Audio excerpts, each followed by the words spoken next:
Hello students, today I'm going to make video of question answers of poem The Nightingale and Glowworm. So let's start with MCQ. I have written the only right option. First MCQ is the nightingale sang and the answer is option D in a village. जो बुलबुल थी उसने गाना कहाँ गाया? गाँव में. Second, the nightingale stopped singing in the evening because बुलबुल ने गाना क्यों छोड़ दिया शाम को, क्यों रोक दिया था?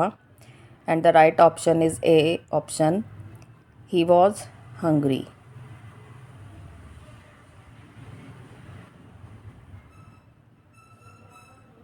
उसे भूख लगी थी. Which of the following words were not spoken by the glowworm? Glowworm ने कौन से शब्द इसमें से नहीं कहे थे?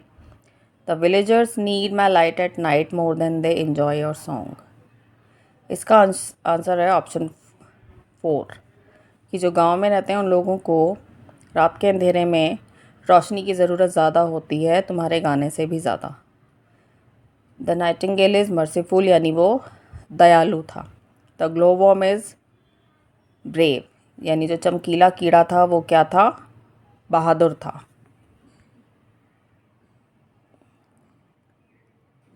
Now question number 1, what did the nightingale do when she saw the warm?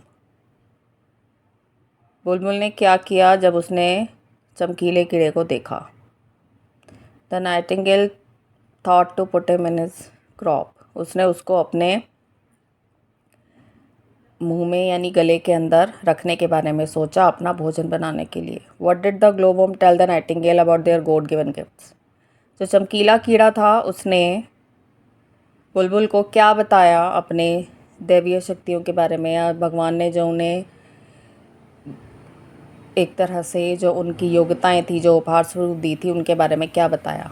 The glowworm told the nightingale that the God has given the nightingale the divine power to sing and God has given the glowworm the divine power to shine. जो भगवान हैं उन्होंने चमकीले कीड़े को जिस तरह से चमकने की शक्ति दी थी रात में, उसी तरह से बुलबुल को बहुत सुंदर आवाज़ दी थी जिससे वो मधुर गाने गाकर लोगों का दिल बहला सके. What argument did the glowworm give to the nightingale for sparing his life?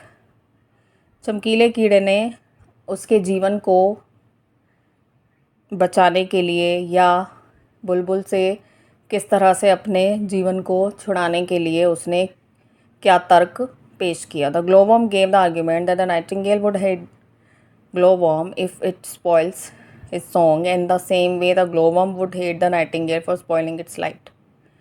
चमकीले कीड़े ने कहा कि अगर वो बुलबुल का गाना बिगाड़ता है तो वो उससे नफ़रत करेगा, और अगर चमकीला कीड़ा बुलबुल का गाना बिगाड़ता है, इसी तरह से जो बुलबुल है वो चमकीले कीड़े की रोशनी को किसी तरह से ठेस पहुंचाती है या उसकी रोशनी को ख़त्म करे तो उसको भी बुरा लगेगा. चमकीला कीड़ा भी उससे नफ़रत करेगा.